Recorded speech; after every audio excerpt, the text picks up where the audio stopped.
Welcome back, guys, and we're back with another DIY RC plane review, and today we'll be reviewing and uncovering everything about the PB1. So without further ado, let's get into it. So we just recently started making planes that fly and don't just follow the sky like a brick. So obviously the next natural progression is to weaponize one, and that's exactly why we built this absolute beast. So the goal of this aircraft was to make a slow-flying, maneuverable, high-power bomber. So basically a plane that can take off, fly, and perform maneuvers comfortably with a bomb strapped to it. Or a payload, whatever you want to call it. And now we are going to get into how we achieved it. So starting with the obvious, the bomb drop mechanism. How it works is that the servo pulls back the copper wire, which pulls back the spring, which pulls back the pin that holds the bomb in place, and then bombs away. It is strategically placed in the center of gravity of the plane, so no matter how big and heavy the bomb is, it won't change the center of gravity of the plane, which if you know a lot about planes is not good. You can think about this like a teeter-totter that if it were to be perfectly balanced, you could put as much weight as you want in the exact middle and it would stay perfectly balanced. So that's pretty much what I'm doing with the weight distribution on this plane, as I can remove and add its weight without it affecting the plane at all, which is important when having a weight on the plane that will be variable being on and off during flight. Moving on to one of the parts I'm most proud of on this build, which are the wings. To understand why these wings are such a big deal, we need to go back to my previous wing design. But first, this is what I want my wings to look like. Wings come in many shapes and sizes, but this is the most basic, slow-flying, efficient, high-lift airfoil that planes use, which I want specifically for the planes I build, because I want to be able to fly in small parks and be able to perform landings and takeoffs easily in a small area.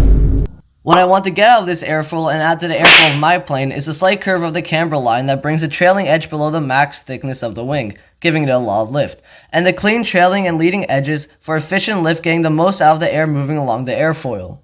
So if we look at my previous wing design, it's like the rock bottom of how a wing can be built, with it barely meeting any specifications that I wanted.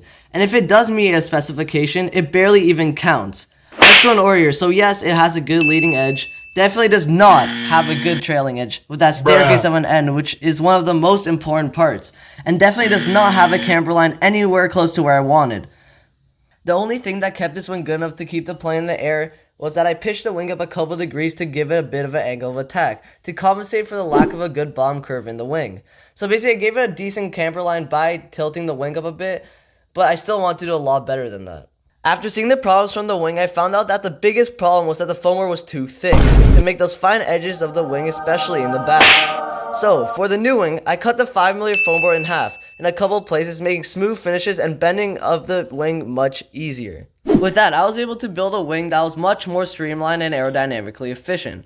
Now let's compare the new wing to the template airfoil. As you can see, it looks a lot closer to the airfoil than the last wing, with much smoother edges and the best camber line I can do with the foam board I have. So as you can see, the wing is a big step up compared to the old one and should provide much better and more efficient lift. Another great thing about this wing design, other than the upgraded airfoil, is that they are built much stronger. Usually I built the fuselage of the plane first and then added two separate wings on either side, adding a lot of weight to the plane with connection points and overall being pretty weak, especially if they had to handle landings and takeoffs. So with these wings, I built the wing on one long piece of foam board and built the fuselage around the wing, which made the plane a lot lighter, not needing as many 3-print or other types of connection points, and kept the whole plane more sturdy overall. It also makes the landing gear so much stronger, with landing forces being exerted throughout the whole plane and not just at the connection point, which I had an issue with my previous planes. I also ended up giving the PB1's wing a decent angle of attack to get the most possible lift out of the wing. As the trailing edge just isn't below the max thickness of the wing, giving me that angle of attack helped it achieve that high lift wing shape. So all the control surfaces are controlled by 10-gram servos. I have tried 5-gram servos before, but I would rather have a bigger, stronger servo, as many of my 5-gram servos would break a lot easier than my 10-gram servos, and would overall have less range of movement. So I'd rather go with a heavier servo but have a lot more out of it.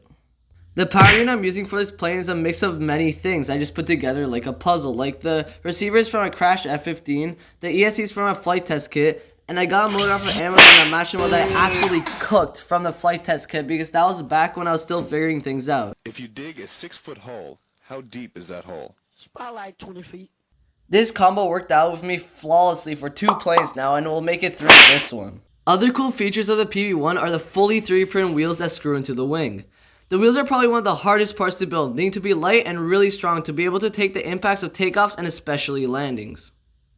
The part where the wheel connects to the plane is probably the strongest part of the plane, with the wheel being embedded in the structure of the plane to get the best pressure distribution possible. That's why you can see that the 3D printed landing gear connectors on the wing are really long to disperse the force from the wheels throughout the spar of the plane, which is one of the main structural points of the plane. Another cool feature of the plane is the custom mount for the motor. You might think it's really easy to make the mount, just 3D print so that it perfectly fits on the motor. But the problem with that is that the motor can get really hot to the point where it will just melt the 3D print PLA. I run my motor on the smallest voltage the motor is recommended for, and the motor still easily gets too hot for the 3D prints.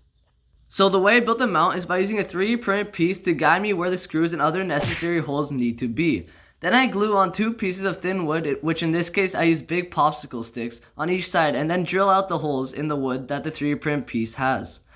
Wood is a good heatsink, so it keeps the mount from getting too hot, and it's a good strong material to hold the power of the motor. That will be it for the overview, and stay tuned for the maiden flight.